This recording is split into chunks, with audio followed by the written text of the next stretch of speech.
es. Ay. Bueno, jovencitos, entonces nadie tiene problemas con esa guía. Vamos, empezamos y colocamos aquí la semana 14. Ahí está, la semana 14 hoy día nos toca tratar sobre las estrategias de lectura. Ahí están las estrategias de lectura. Ustedes se habrán preguntado qué es una estrategia. Sí, el tema que nos toca hoy día es la estrategia de la lectura. Entonces, de repente se han preguntado, dice, ¿y qué es pues una estrategia? Es más, el dominio de esa palabra, ¿quién me dice qué es una estrategia? ¿Alguien sabe? Puede activar su micro.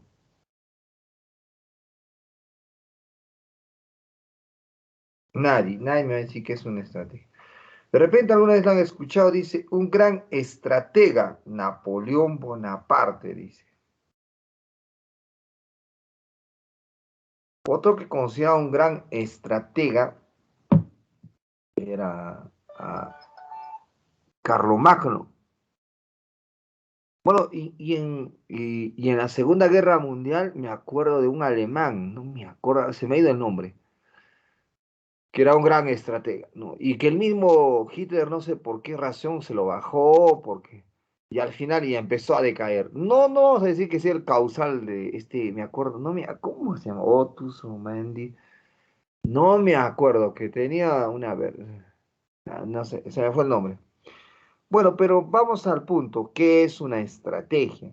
En sinónimos, una estrategia es una táctica, una maniobra, una habilidad, una pericia. Repito de nuevo, en sinónimos, ya has anotado, pues. Una estrategia es una táctica, una maniobra, una habilidad, una pericia. Es muy utilizado en la guerra, es por eso que he iniciado mi clase hablándoles que, que, que hay muchos que hoy día conocemos como libradores de batalla, han sido grandes estrategas o usaron estrategias. Es que usaban tácticas y maniobras con el cual lograban ganar pues una guerra, una batalla sobre todo. A eso se llama estrategia. Ahora, en la comprensión de lectura, la estrategia sería pues nuestra habilidad, nuestra táctica para que nos vaya bien en resolver una pregunta o un ejercicio que se nos ha propuesto. Ahora, pero estas estrategias no te salen pues para ese día. Lo que hay que hacer es entrenarnos, practicar con antelación. Ya desde ahora, bueno, tenemos que practicar cómo resolver.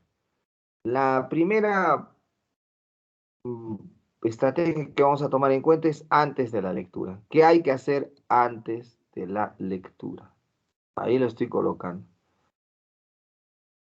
Respiración, vaciar la mente, voluntad e interés. Esas son las tres razones antes de la lectura. Hace rato, en la mañana de día me levanté temprano y estaba leyendo en mi celular unas historias.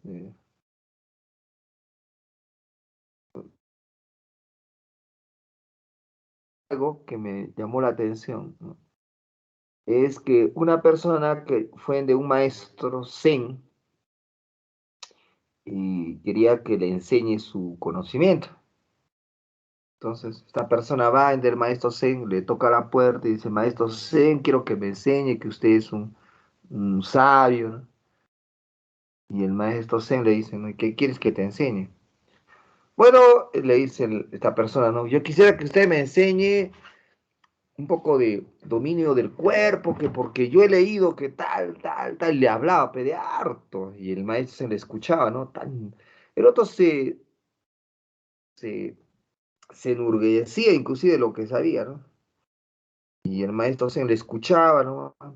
Y después el señor este le decía, también quiero que me enseñe los conocimientos esenciales de la vida, porque yo sé que los conocimientos esenciales son tal cosa y tal cosa, y también es esto, y también me han dicho que...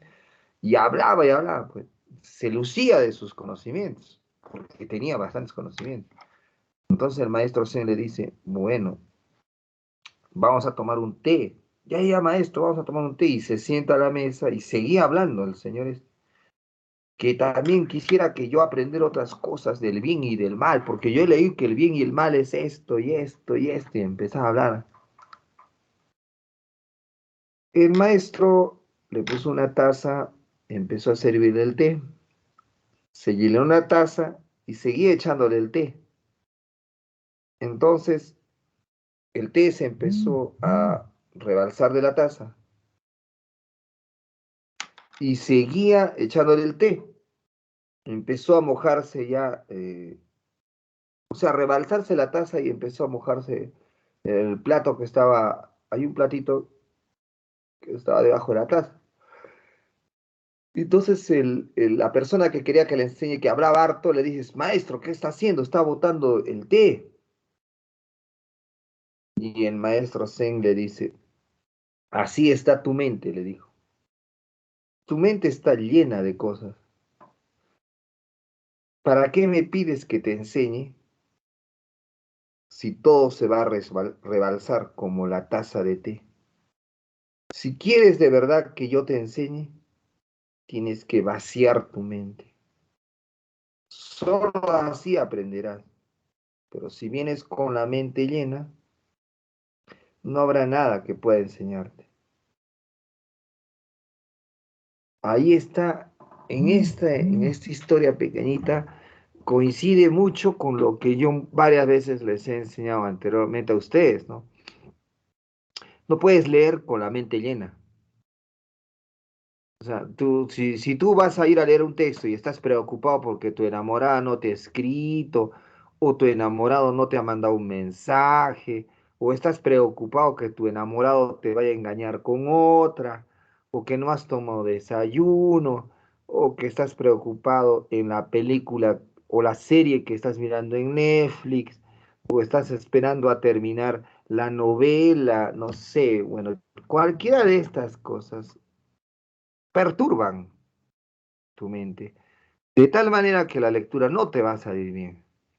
Para ello hay que aprender a vaciar la mente, tener la mente en blanco y empezar. Para ello tienes que hacer una especie de relajación, respirar profundamente, botar el aire, vaciar tu mente, quitarte las preocupaciones, cosas que te estén molestando, hostigando, y de esa manera ir a la lectura y recibirás rápidamente el conocimiento del tema, la idea te sale inmediatamente. Ahora, esto hay que practicarlo, no, no es que ya hoy día lo digo y funciona, ni a mí ni a cualquiera le va a funcionar de la noche a la mañana. Hoy día lo haces, mañana lo haces, la siguiente clase, poco a poco y te vas acostumbrando. Luego ya tu cuerpo se acostumbra y tu mente también, que ves un texto de lectura, respiras, oye, ¿qué te pasa? No, nada. Respiras, te relajas y empiezas a leer. Entonces, en ese trance ya se hace mejor el aprendizaje. Y por supuesto, voluntad, interés, que eso en la guía uno ya le he dicho, hay que tener voluntad, interés. La voluntad también es, ya les he dicho anteriormente, es algo que puedes tenerlo hoy día y al cabo de una hora ya no tienes voluntad. Se te acaba la voluntad. Se te levantas temprano, voy a estudiar hoy día con ganas, ¿no? Pasa media hora, tu mamá te dice, vaya a hacer sus cosas, que te grita y al rato ya no tienes ni ganas de estudiar. Ah, no quiero estudiar, ¿para qué estudies? ¿Sí, verdad? Para eso tenemos que aprender que cada hora, cada momento que se nos vaya la voluntad, tenemos que recargarnos de voluntad, de interés. ¿Y cómo se carga de voluntad e interés? Con un objetivo, ¿sí, no?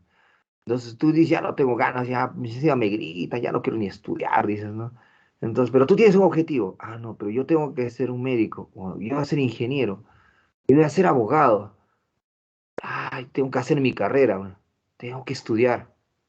Ah, tengo que leer. Y tengo que estudiar. Ya, voy a leer. ¿Ves? O sea, es el objetivo, es el camino que tú te has trazado, lo que hace que vuelvas al camino de la voluntad. Pero vuelvo a repetir, pasa al mediodía, te encuentras con un amigo, te habla de una cosa, otra cosa, y de nuevo te agarras, ah, sí, para que estudiamos, mañana estudies. De nuevo se te acaba la voluntad. Es así. Entonces, constantemente hay que estar recargándonos. Esa es la verdad. Entonces, antes de la lectura, respiración para relajarme, relajación, ¿sí o no? Solo en la relajación se logra leer mejor, ¿no? Vaciar la mente, ¿sí? Vaciar la mente y para que no haya perturbación, ¿sí o no? Porque con la mente llena te perturbas, entonces todo lo que lees se rebalsa, pues, como te he contado la historia del té, ¿no? Se rebalsa, ¿para qué te enseño o para qué lees si todo se rebalsa? O sea, si ya está lleno tu cabeza, ¿ya? Entonces, vacíalo la mente y entonces llena del texto y de nuevo resuelve y de nuevo haces cada rato vacías y llenas. Siguiente, durante la lectura. ¿Qué hay que hacer durante la lectura? Durante la lectura tú tienes que encontrar el tema, la idea principal, las ideas secundarias, interpretar e inferir el texto. Es lo que se hace, ¿sí? Si es que estás en el virtual, es igual que estés en el físico. La única diferencia es que en el físico tienes un lápiz para poder marcar, interpretar o tener el tema. Pero en los dos casos, el entrenamiento debe ser siempre mental, no debe de ser plasmado. En la actualidad nosotros debemos tener el tema y la idea en la cabeza ya, ¿ya? Debes fijarte bien en las partes de la lectura. El buen lector en sí es un fijón, un analista que se fija en los detalles. ¿Sí? Entonces, de esa manera puedes mejorar tu lectura, fijarte en los detalles, en las cosas minuciosas, el tema está en este lado, la idea, y acá está hay una idea básica en eso, ¿no? Cuando nosotros leemos y, digamos, no nos fijamos en esos detalles o en esas minuciosidades, es donde ahí perdemos el sentido del texto, porque esa minuciosidad no va a permitir que yo entienda completamente el texto. ¿Ve? Entonces, en sí, el buen lector es un fijón, un detallista del texto, ¿no? No significa eso que en la vida real seas fijón, ¿ah? Porque yo, te soy sincero, yo me fijo en el texto de esta cosa, de esta, ya lo subrayo, lo tengo, pero cuando me acuerdo que tenía una amiga me decía, oye, ¿te acuerdas de tal? Ni me acordaba. Mira mi vestido, sí, ¿no? Te da bien. No me fijo en las cosas. Pero por eso me decía, pero cuando agarras un libro, ahí sí te fijas en todo, ¿no? Me decía, claro, porque me interesa tanto la lectura. O sea, entonces es el interés lo que hace que te fijes en esos detalles. Y cuando una persona o una chica te gusta, también te fijas en los detalles de la chica. O a la viceversa, ¿no? Te fijas en los detalles del chico, ¿sí? Pero te fijas en el detalle solo hasta que te enamores, ¿ve? Porque cuando ya te enamoras, tampoco te fijas en el detalle. O sea, la persona enamorada no se fija en el detalle, se fija en el sentido de tener interés por la persona, pero no en el detalle. Es por eso que otra persona le dice, cuando una persona está enamorada, oye, tú estás enamorada, ay, sí estoy enamorado de esa persona, o entonces dices, ¿te has fijado que está cojo? No, él no cojea. No se fija. No, o sea, se fijó antes de enamorarse, pero cuando ya se enamoró, se obnubiló. El término correcto sería se obnubiló, se ofuscó, está seducido, hechizado. Cuando leemos un texto, se trata de eso. En el texto se trata de llegar, pues, a fijarse en esos detalles. Entonces, siempre y cuando te guste y tengas eso, obviamente vas a leer mejor. Aquí está. Después de la lectura es bueno tener una síntesis general del texto. Así como yo cuántas veces he leído diferentes textos, los diferentes textos que yo he leído, al final, jovencito, cuando la síntesis o idea general del texto es que tú llegas a una idea genérica, ¿no? No es que cuando tú has analizado el texto, durante la lectura tú has analizado. Analizar es que tengas separado la idea principal, la idea secundaria, la idea tercera. Análisis, dividir. Ya no tienes separado, ¿sí o no? Entonces, como ya no tienes separado, en cambio, cuando ya terminas la lectura, debes de juntar todas las ideas en algo, o sea, en un todo. O sea, el texto trata de esto y esto, entonces ya, con eso resuelvo la pregunta. Yo cuando les enseño a resolver los textos, yo no hago así. Ya tengo el tema, tengo la idea principal, tengo entonces, En idea general trata de esto, de esto, de esto. ¿Ves? Y llego a la síntesis y con esto puedo resolver, digo. Entonces voy a la pregunta y ya lo tengo para resolver, ¿no?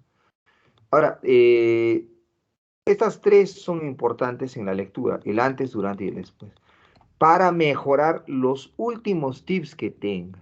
Porque hasta aquí hemos practicado y me supongo que todo mejoró, pero de repente por ahí puedes fallar en algo. Entonces te conviene vaciar tu mente, relajarte para leer, o después de la lectura hacer una síntesis y eso ayuda. De repente te falta de 5 ejercicios, te equivocas uno, y ahora pues ya no debes equivocarte. Trata de relajarte, trata de hacer y que todas salgan bien. Ahora, la lectura de preguntas. Este es otro punto importante. La lectura de la pregunta es importante porque el 50% que puede haber que tú hayas entendido bien el texto.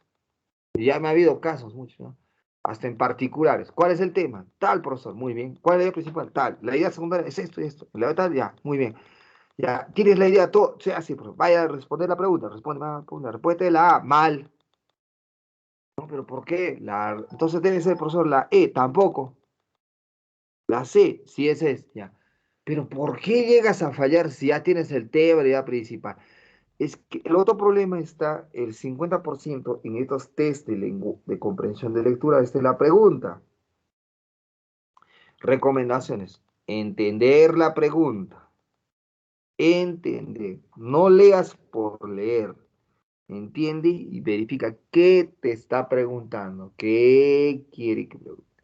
Segundo, saber qué tipo de pregunta es, si es una pregunta textual, si es una pregunta inferencial, si es una pregunta global, una pregunta de extrapolación.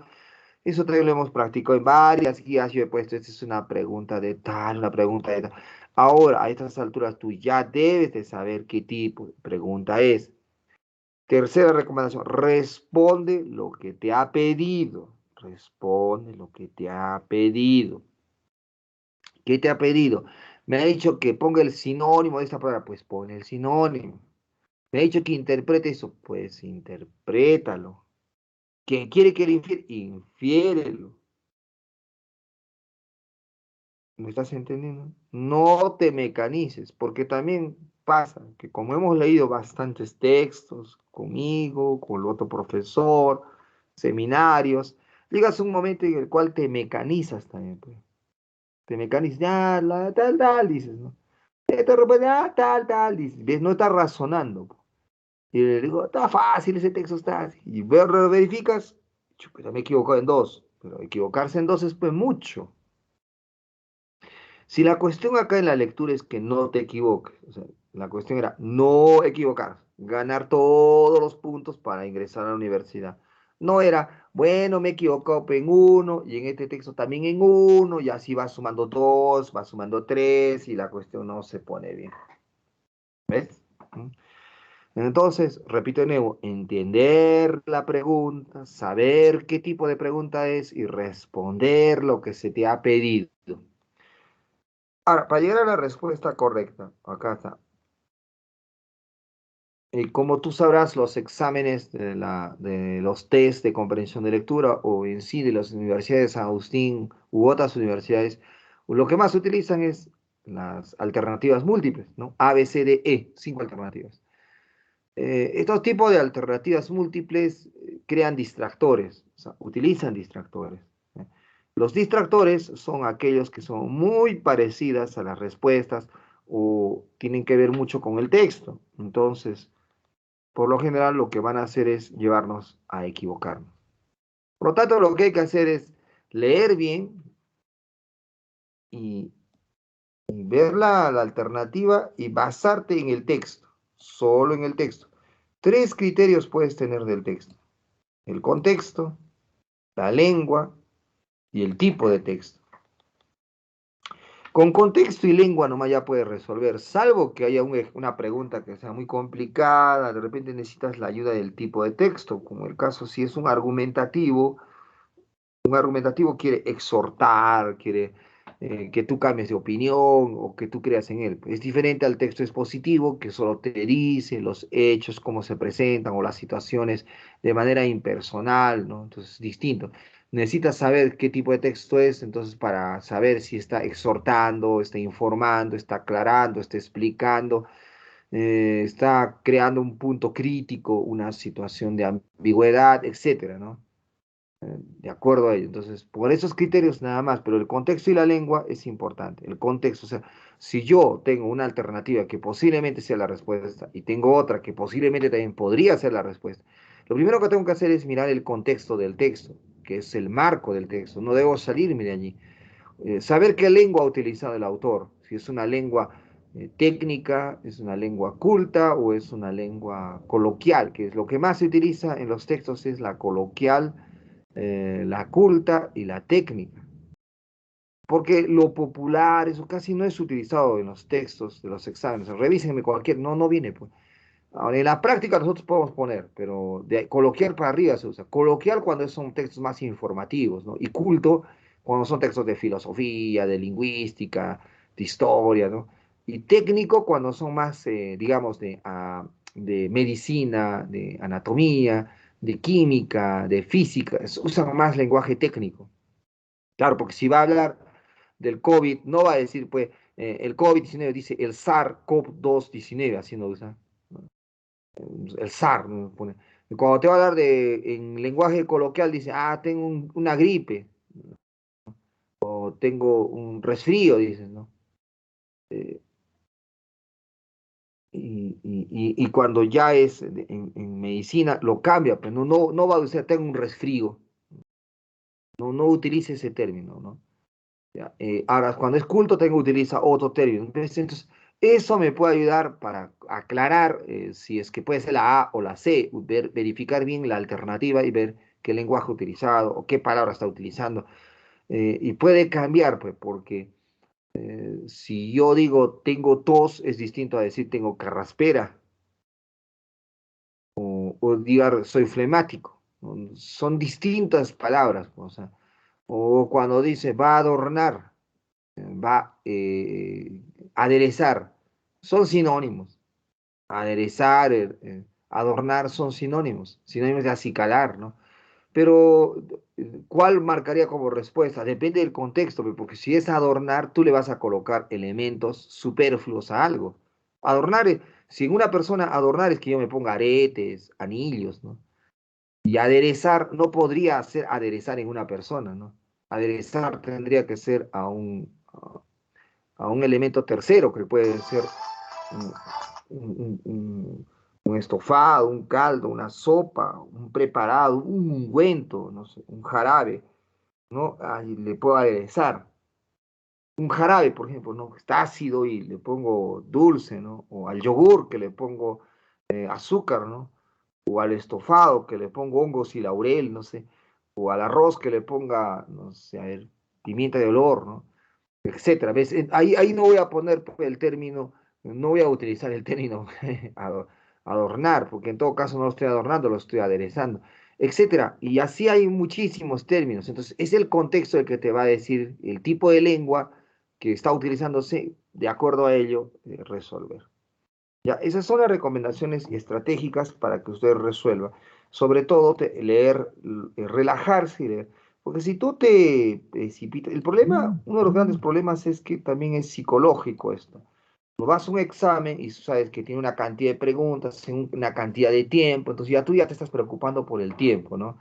Ya, me alcanzará el tiempo, me alcanzará tal. Entonces, como esa preocupación te aturde, entonces, llegado el momento del examen, entonces no funciona pues el mouse, haces clic y demora, no te das cuenta.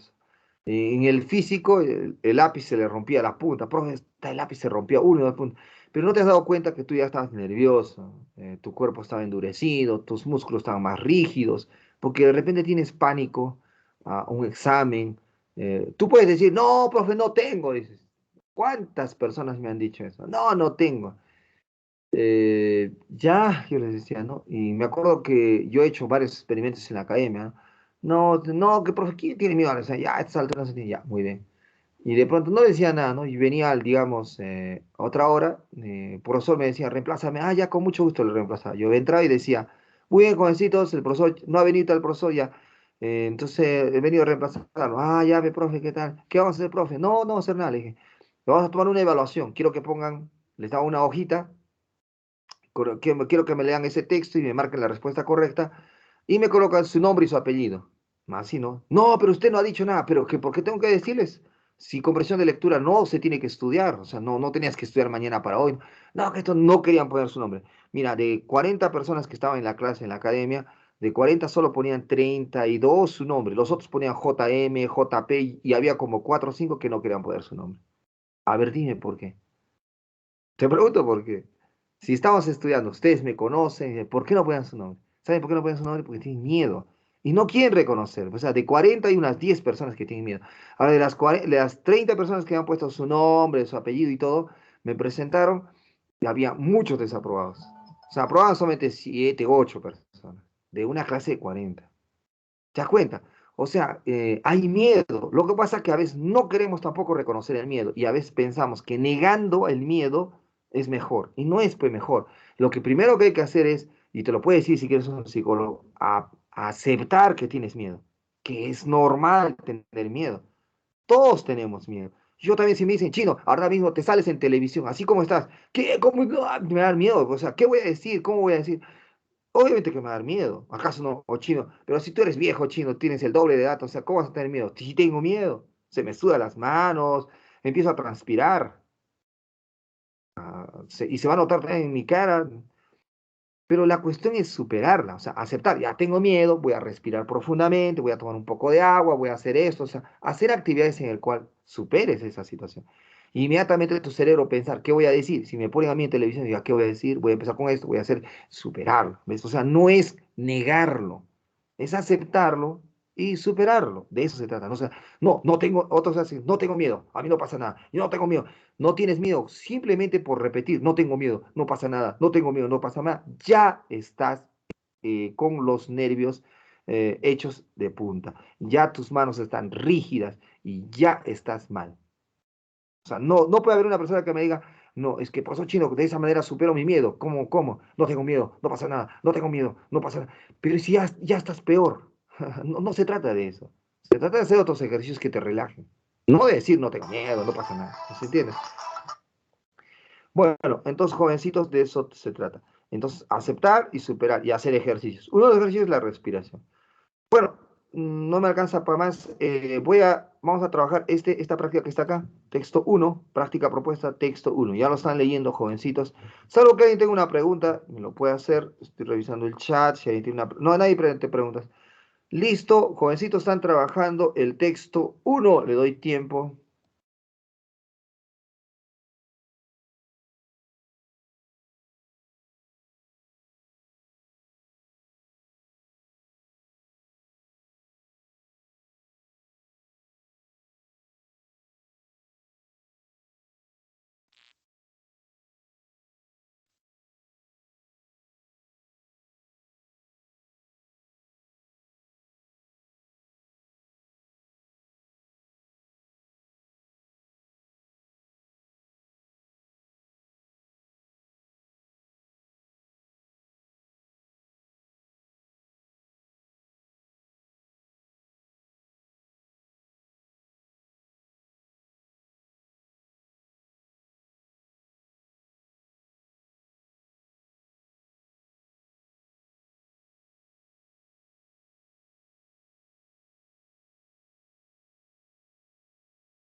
Listo, jovencitos, vamos a resolver ese texto. Acá está, ese, justo estaba hablando de día de recién y aquí hay un texto chino. Según los chinos, para poder comprender los anhelos y temores de otras personas es necesario comprender primero a uno mismo. Ah, eso está acá, ¿no? Mira, el conocimiento de sí mismo conduce a la comprensión de los anhelos y temores de otros. ¿Ves? Ahí está. Respuesta correcta, B de Bryce. Número 2. Según lo expuesto en el texto es falso. Para los chinos el más allá es tan importante como la vida misma. Eso es falso, ¿sí o no? Porque para los chinos, dice acá, para ellos la vida siempre ha sido más importante que el más allá. La vida es más importante que el más allá. Entonces, para la cultura china, el tiempo es el espejo del presente, mientras que la historia lo es del pasado. Eso está en el 3 es falso, porque acá dice, la cultura china considera el tiempo y la historia como espejos, el tiempo y la historia como espejos de donde se ve el pasado, el presente y el futuro. No que uno sea y el otro sepa. Entonces, los expuestos, los falsos, son 1 y 3.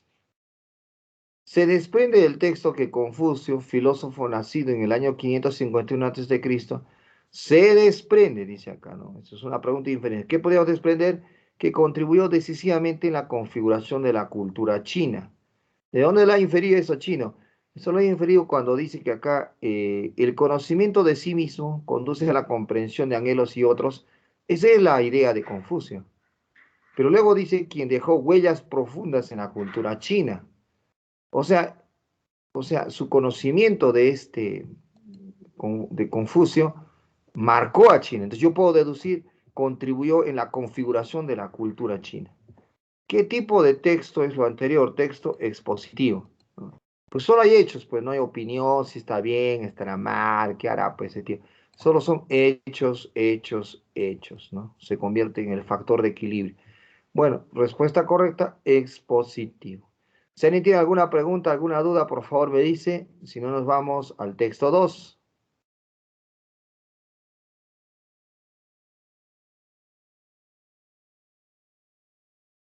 No hay.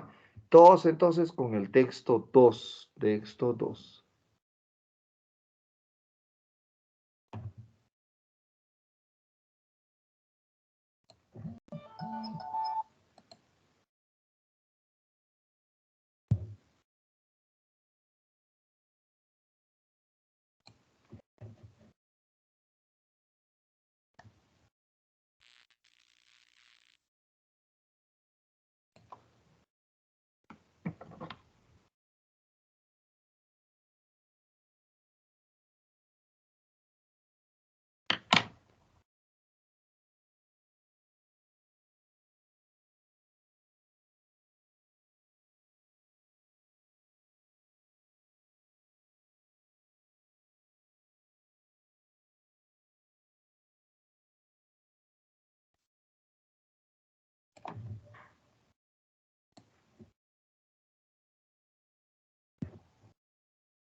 Listo, jovencitos, vamos a resolver ese texto. Aquí ya lo tengo presente el texto.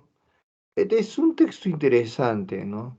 Dice, dado que desde que hay hombres ha habido también en todos los tiempos rebaños humanos, y que siempre han sido muchísimos los que han obedecido en relación con el pequeño número de los que han mandado, y teniendo en cuenta, por tanto, que la obediencia ha sido hasta ahora la cosa mejor y más prolongada, ensayada y cultivada entre los hombres.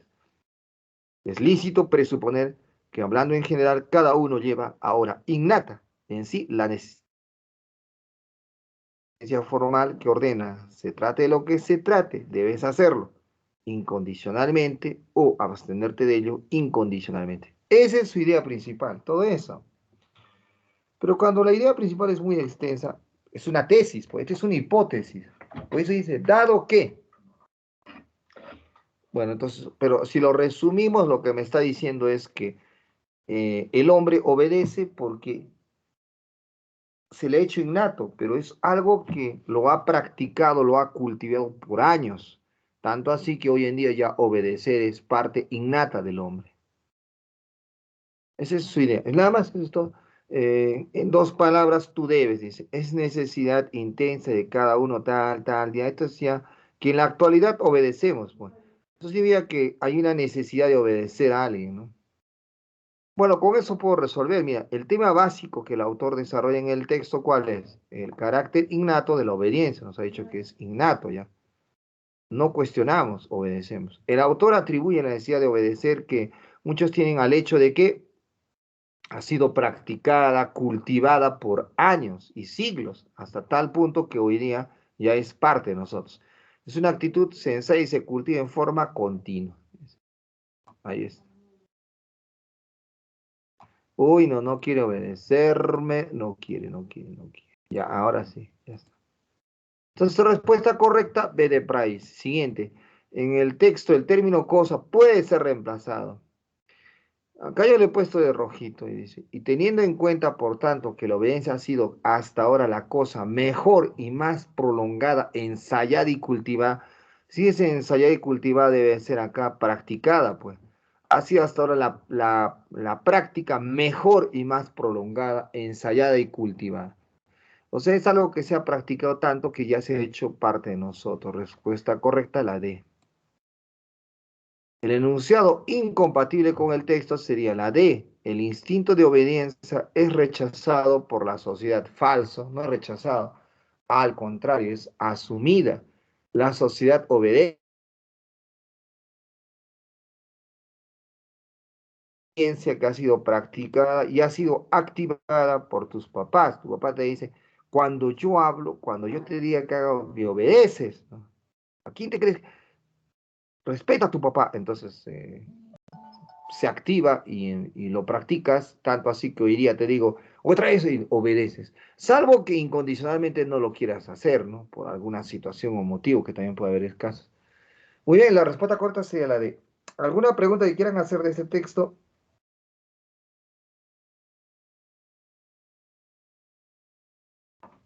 No hay, ya estamos sobre el tiempo, ¿alguna pregunta, jovencitos? No hay preguntas. Muy bien. Entonces, jovencitos, ya nos ganó el tiempo. Un gusto trabajar con ustedes. Que tengan felices fiestas patrias